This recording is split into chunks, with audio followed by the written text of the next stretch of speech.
Two role-player kingdoms vying for continental supremacy. A heist to steal a sacred sword, and a fleet of ships sailing to fight the largest naval battle in Minecraft history. This is the story of the First Relic War on the Stoneworks Minecraft server. Join today to create your own roleplay wars and storylines like this one at the IP play.stoneworks.gg. The Nation of Solisios, worshippers of the sun god Lux. A peaceful people, a culture of role-players centered around their Temple of the Eternal Flame in their capital city of Luxios.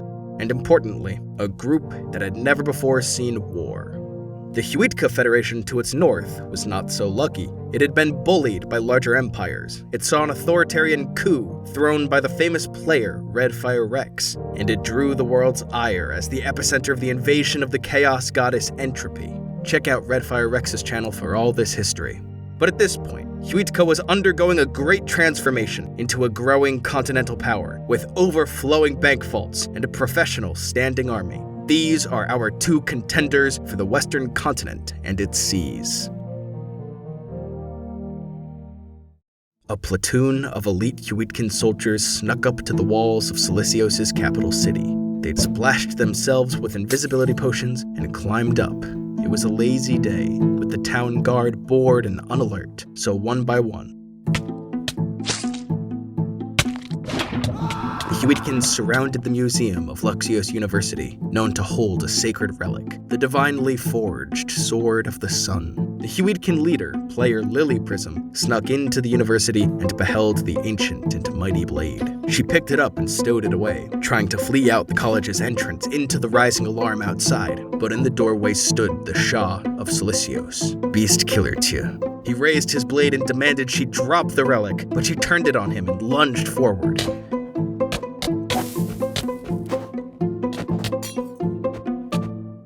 When all was said and done, Beast Killer Tia was left wounded, bleeding on the floor, and Lily Prism and her platoon fled back to Huitca. The assembly of Solisios clamored with questions. What was this humiliation from their longtime friends? Should they invade Huitca without mercy? Or was Huitca too powerful and experienced in the art of war? Until the player Peter5885 gave them a dose of reality. Must we respond to Huitca's heist of our sacred artifacts? Yes, they did this for fun, and if we do not stand up, we will forever be a spineless people. But must our revenge be a bloody and brutal invasion of their cities and people? No! Before this, Huitca has always been our friend. A measured insult demands a measured response. This will be the first war of our great nation, and this time we will have our fun! So the Solisians unanimously voted to go to war. In lieu of directly invading Huitca, they would send their naval fleet to meet up with ships sent from their Luxite brothers in the faraway country of Lennox, and together they would blockade the main Huitcan islands from their mainland territories. At dawn, the Solisian navy would set sail.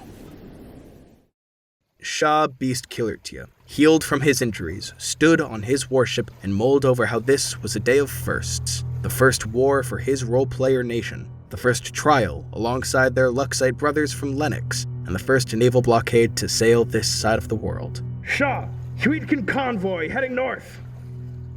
The fleet set up in a line on the edge of the iceberg-filled waters, so they could cut off the Huitcan ships as they traveled up the open channels. But the Huitcans saw the Solisian ships posted out from far away, so they all turned east to take to the open straits of Australiquia. The Solisians in turn frantically pulled forward to try and cut them off in the wide sea straits, but they were slowed by the dangerous floating icebergs in their way. The Huitcan warships pulled up beside them, so Shah Beast Killer Tia sounded the horns and gave the order to attack.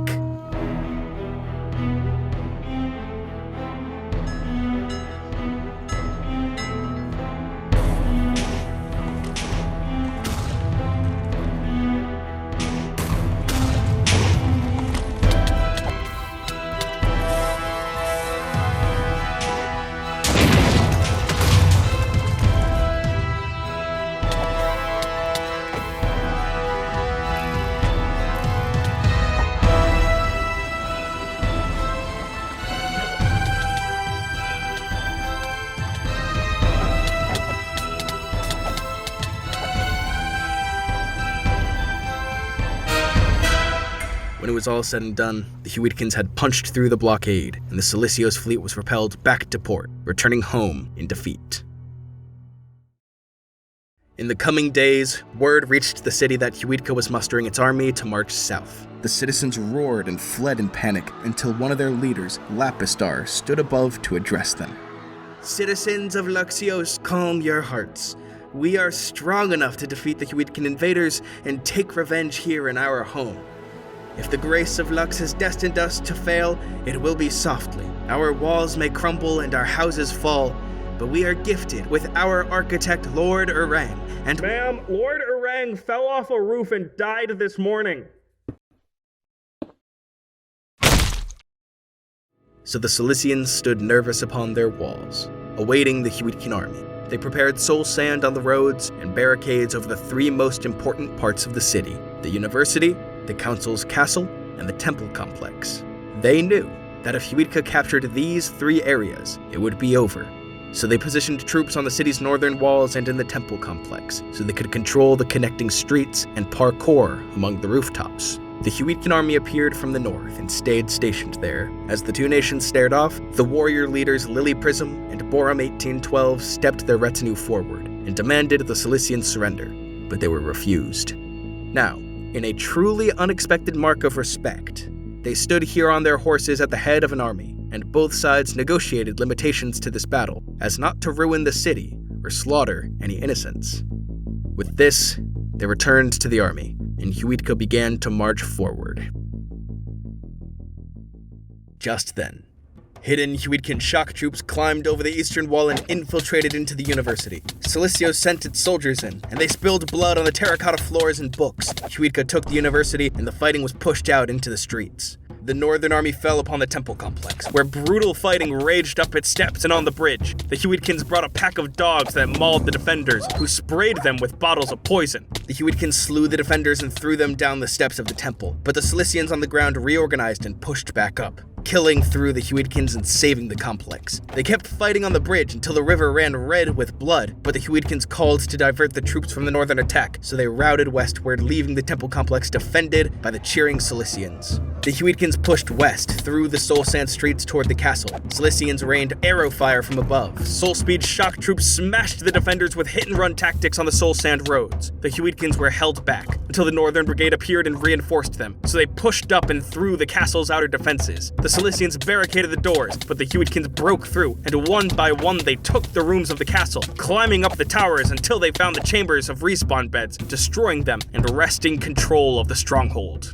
The Solisians called for their whole army to retreat to the temple. They were chased by Huitcans, but the army occupied the temple and held the entrance. Huitca positioned archers around to fire upon the walled-up defenders. The Solisians scanned their dire situation, but their commanders rallied them once more. They would not fall, trapped in their own city. One final momentous push to take the bridge and liberate their home. Beast Killer Tia gave the call. Charge! The defenders burst out of the temple upon the Huitcans. The battle on the bridge was a bloodbath of whirling swords, shields, and magic as people tumbled and fell into the river below, and others were trampled under the pushing army. But the Huitcans formed up with superior discipline and held the line against the charge. They stopped their momentum and slowly pushed forward, cutting down Solisians until the defenders broke, and there was no one left between them and the temple. They climbed up, and Huitca declared victory over the capital of Solisios. The Huitcan army cleared the city of their respawn beds and weapons, and commanders Borum 1812 and Lily Prism addressed the good people of Solisios, saying that this war that they had started was a mistake. The two nations have been friends for a very long time, and therefore, they would not exact revenge here. If everyone just laid down their arms and committed themselves to a truce, there would be peace once more. But don't even think about asking for the Sword of the Sun relic back. Solisios hung its head in the shame of defeat, as Huitca packed up and left back for their homeland. Their university was stained with blood, their citadel broken through, and their mighty temple desecrated. But in this shame and humiliation grew anger and resentment. Bitter soldiers of the war began to meet in secret, and around the fire they poured their blood, swearing to never be a friend to Huitca, to avenge the wrongs done to their city. This was a new secret order, the Swords of the Eclipse, and soon they would march north to the mountains of Huitca, where they would exact revenge. If you'd like to see part 2, please just click on to another video by this channel Stoneworks. It'll help me get it out much faster. Thanks for watching.